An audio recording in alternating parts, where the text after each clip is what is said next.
Bonjour à tous et à toutes, j'espère que vous allez très bien.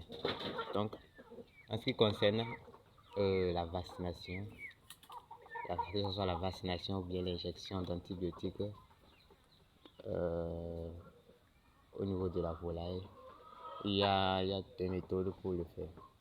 Il y a l'injection par voie intramusculaire. Ça, c'est plus approprié au niveau des vaccins, au niveau des antibiotiques.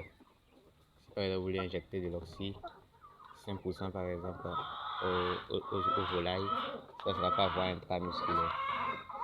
Voilà. Donc, la dose recommandée pour des sujets de 2 mois au moins est de 0,5 ml. Ici, nous avons une seringue de moins de 10 ml. Nous avons une seringue de 10 ml et là, les 0,5 ml, si on doit prélever 0,5 ml, ça fait juste du premier trait au deuxième trait. Voilà. Parce que si vous allez jusqu'au troisième trait, ça fera la moitié de 2 ml qui est 1 ml. Donc la moitié de 1 ml, ça sera donc 0,5 ml, ça sera juste le premier trait. Pour les seringues de 10 ml, 0,5, c'est gradué de 0,5 ml. Voilà. Donc quitter du premier trait au deuxième trait, c'est 0,5 ml. Du deuxième trait au troisième trait, ça fait 1 ml encore. Ça fait 0,5 ml. Donc ça fait 1 ml. Ainsi de suite. Donc la dose recommandée déjà pour les sujets adultes du genre, c'est de 0,5 ml. Et c'est ça que nous allons essayer. Je vais essayer de vous montrer comment vous pouvez faire l'injection. Ça, c'est l'injection par voie intramusculaire. Intramusculaire, il y en a plusieurs endroits, pour le faire.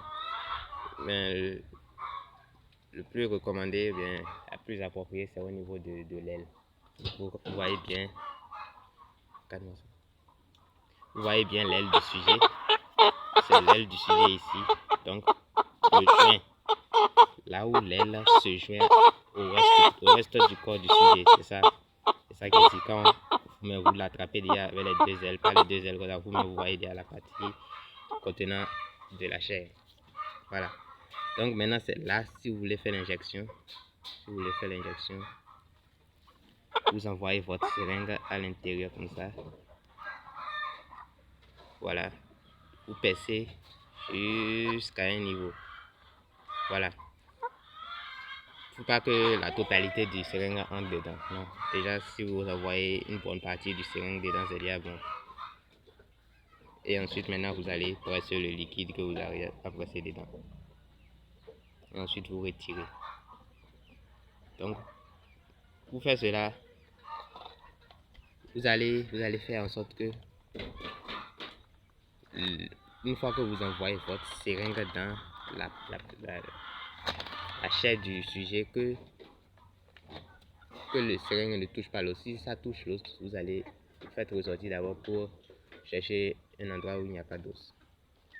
Donc si vous n'êtes pas un habitué, donc vous allez faire ressortir et chercher un endroit où il n'y a pas d'os. Par exemple, là où j'ai envoyé, par exemple, là, c'est juste uniquement le muscle.